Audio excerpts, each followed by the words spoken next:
Let's start at the dictionary definition of self-discipline. The ability to control one's feelings and overcome one's weaknesses. The ability to pursue what one thinks is right despite temptations to give up and stop. This, in a nutshell, is self-discipline. However, the attainment of self-discipline is challenging. Most people live without any form of discipline, and the price they pay for that is unknown to them. They prefer not to pay the price of self-discipline to live a successful and fulfilling life. Like they say, ignorance is bliss. Like I mentioned in the introduction of this book, self-discipline is slightly different from normal discipline. Normal discipline in the conventional military or rules in society has one thing in common. It has the threat of external force or punishment. However, self-discipline is different. Self-discipline is where external threats are no longer the motivating factor for following rules. The person applying self-discipline becomes the authority over himself. He has made the choice to take control over his own life and ultimately his destiny. This is why elite special operations soldiers and elite athletes use self-discipline. They know the immense power they get through self-discipline. Self-control. In order for you to become self-disciplined, you need to cultivate the ability to do the right thing on the right time, whether you feel like or not. Your biggest obstacle to this goal will be instant gratification. Instant gratification. Instant gratification is something that plagues the majority of people on this planet. We are all guilty of it sometimes. However, self-disciplined individuals very rarely break their code and give in to the temptation. What is instant gratification? Instant gratification is the desire to experience pleasure right now and without any delay.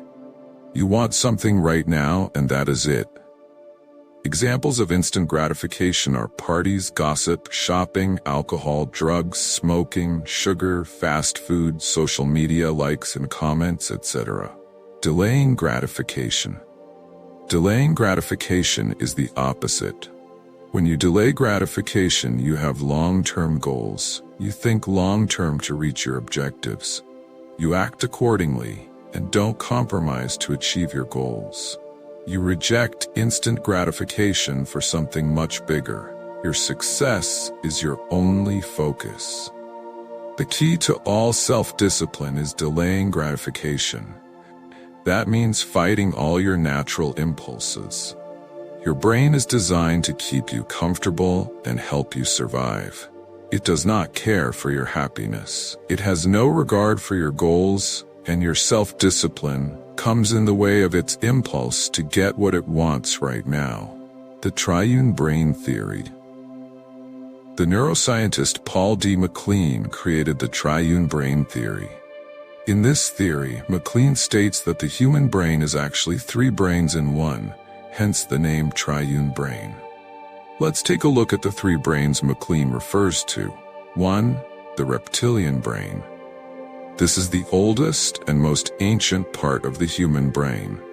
This part is very similar to the brains of lizards.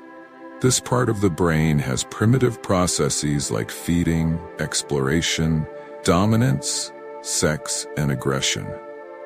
You will find this part of the brain at the brainstem and the cerebellum. 2. Mammalian brain. MacLean states that after a very, very long time, a second brain evolved called the mammalian brain. This brain evolved over the first one and is today referred to as the limbic system. The old mammalian brain, or the limbic system, adds behavioral and psychological resolution to all of the emotions and specifically mediates the social emotions, such as separation distress, social bonding, playfulness, and maternal nurturance. Jacques Panksepp, in Effective Neuroscience, The Foundations of Human and Animal Emotions, 1998. The limbic system, according to the scientist Panksepp, also controls subjective feelings and emotional responses. Modern business, and especially tech business, has exploited the limbic system for massive profits. Think about all the social media platforms out there today. They are designed to exploit and reflect all the dominant human emotions. Recently, the entrepreneur and tech genius Elon Musk went on the Joe Rogan podcast. On the show, he said that the most successful social media platforms are the ones that resonate most with our mammalian brain, limbic system.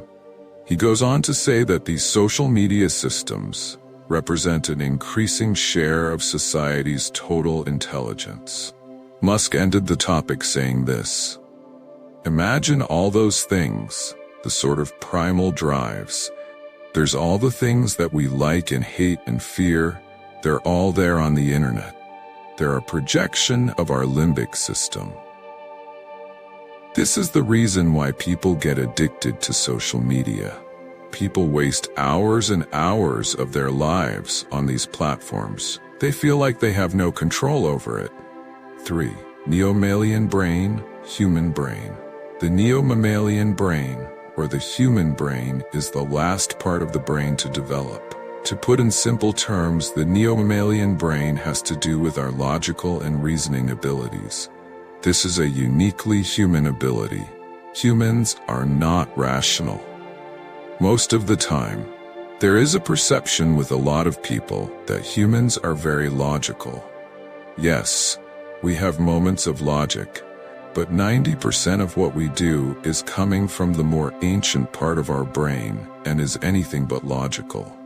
We get dominated by the older and more primitive parts of the brain. This is the reason why it seems there is always a lot of chaos around the world. That is because there is. Sure, we have made a lot of progress along the way, but we still struggle to keep it all together. Conflict. We are in conflict with ourselves, mainly because we are unaware of the massive power our brains have over our actions. Also, we do not know that we can do something about it and create better lives for ourselves. So this brain of ours is complex, and we need to keep an eye on it. The problem with so many people letting their minds run free is that we now have so many social problems. These issues traced back to people just being out of the touch with the reality of their own minds. Another way of looking at it is like the movie The Matrix, where people are stuck in an artificial reality, and they are not aware of it. The people who are stuck in the matrix are the people who are the followers in society. They don't question anything and have lost the ability to think critically. They are under total control of their minds. They have no mental self-discipline. Most modern societies have created a culture where we have lost touch with who we really are. In the Western world especially, people have started to evaluate human problems as these little things in crystal boxes that we need to medicate, assess, and label as modern human problems. This process of modern human culture is the problem. We have started to evaluate ourselves as these supposedly rational beings that do things just because of the situation we are in. We have totally forgotten about the animal inside ourselves. We are not like monkeys, we are monkeys. We are a very advanced species of primate that has a very complex brain. This brain and body has very ancient parts that humans tend to forget when we talk about problems in our lives or in society. This is the challenge of self-discipline. The reason I gave this particular description of the three brain theory is to give you an understanding of the ancient forces you are struggling against. This is the reason why success is so hard. It's hard to consistently fight these very powerful forces. And if someone does not implement self-discipline into their lives, then success will stay a dream only. Self-discipline needs to be something that is a way of life. Delaying gratification is one of the biggest challenges for us. Instant gratification plagues most people on this planet. Most people want to get what they want right now. They want it now, and they want it without any concern for the long-term consequences. They allow those ancient parts of their brains, like the limbic system, to dominate them. There's a constant battle going on every day of your life. This battle is doing what is right versus what is nice, easy, fun, and pleasurable. Biology is ruthless. Earlier in this chapter, I gave a general explanation of the three brain theory and how complex human biology is. One thing that humans don't contemplate a lot is how ruthless biology as a whole is. This planet is one giant organism. Humans live here with other animals and plants. As a whole, we make up this giant melting pot of life. Earth itself is part of the universe. We are influenced by the sun, moon, and everything else around us. We as humans have a very limited understanding of how things really work. My point with all this is that you should always keep in mind how ruthless and brutal biology is. Like I mentioned before, your goals, feelings, success, and life means nothing to it. Biology just steams forward like a machine. It's your responsibility to resist the forces that create havoc on your mind and body. How do we resist it? To resist our own biology and the biology of this planet, we need to embrace self-discipline and take control of our natural impulses. But there is another key component that might seem unrelated to self-discipline. You need to constantly be learning. You should be reading books about human psychology, biology, and evolution. I get it, you can't read everything, but study the basics so you understand yourself and the world you live in better. This will give you a great insight into how self-discipline keeps everything together. You have to develop as a human.